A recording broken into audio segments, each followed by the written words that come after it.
Hi friends, आमी Soma सोमाज cooking चैनेले आपनादेर सबाइके स्वागत। आज आमी आपनादेर संगे शेयर करब भोगेर पायेसेर रेसिपि। भोगेर पायेस हय एकदम अमृत स्वादेर और এই ভোগের পায়েস বানানোর সমস্ত টিপস ও সিক্রেট আজ আমি আপনাদের সঙ্গে শেয়ার করব।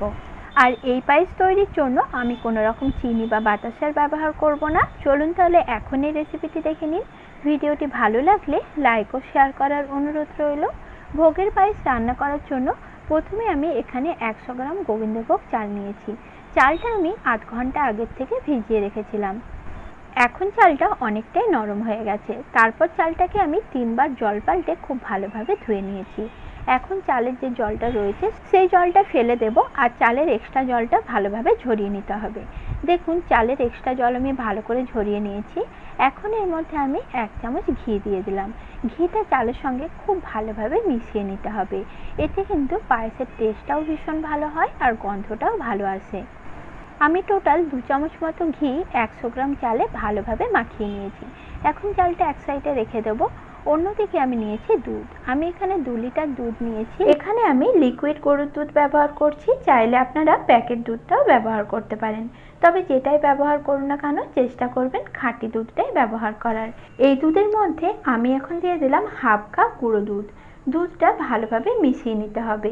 লিকুইড দুধটা যখন উষ্ণ গরম হয়ে আসবে ঠিক সেই পর্যায়ে গুঁড়ো দুধটা দিয়ে দিলে গুঁড়ো দুধ লিকুইড দুধের সাথে খুব সুন্দরভাবে মিশে যায়।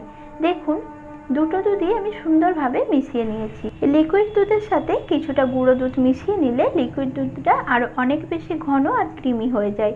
এতে পায়েসটাও খুব ভালো তৈরি হয়। পায়েসের মধ্যে যে একটা জল ভাব সেটা কখনোই আসবে না। এখনই দুধের মধ্যে আমি 2টো তেজপাতা আর 5টে ফাটানো এলাচ দিয়ে দিলাম। এখন সব কিছু ভালোভাবে একবার মিশিয়ে নিচ্ছি। এরপর দুধটা ফুটে ওঠার জন্য অপেক্ষা করব। দেখুন দুধটা ফুটতে শুরু করেছে। দুধটা আমি ভালো করে ফুটিয়ে নিচ্ছি। তারপর গ্যাসের ফ্লেম মিডিয়াম লোতে করে দিয়ে আগের থেকে যে ঘি মাখানো চালটা আমি রেডি করে রেখেছিলাম সেটা এখানে অ্যাড করে দেব। চালটা দেওয়ার হলে গ্যাসের ফ্লেমটা আমি একদম কমিয়ে দেব। গ্যাসের ফ্লেম লোতে রেখে 15 থেকে 20 মিনিটের জন্য চালটা প্রথমে রান্না হতে দেব। চালটা পুরো দিয়ে দিলাম আর ভালো করে চালটা মিশিয়ে নিচ্ছি। এই 15 থেকে 20 মিনিট পায়েসটা রান্না করার সময় অবশ্যই মাঝে মাঝে নাড়তে থাকতে হবে।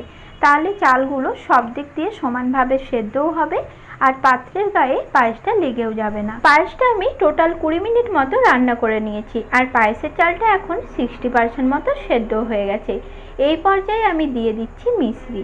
আমি এখানে ছোট দানার মিশ্রিটা নিয়েছি। এখানে মিশ্রি রয়েছে 150 গ্রামের মতো। আপনারা চাইলে বড় দানার মিশ্রিটা নিয়েও গুঁড়ো করে এখানে ব্যবহার করতে পারেন।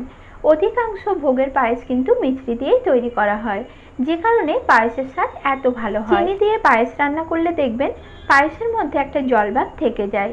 মিশ্রি দিয়ে রান্না করলে সেটা কিন্তু কখনোই হবে না আর খেতেও স্বাদ ভীষণ ভালো হয়।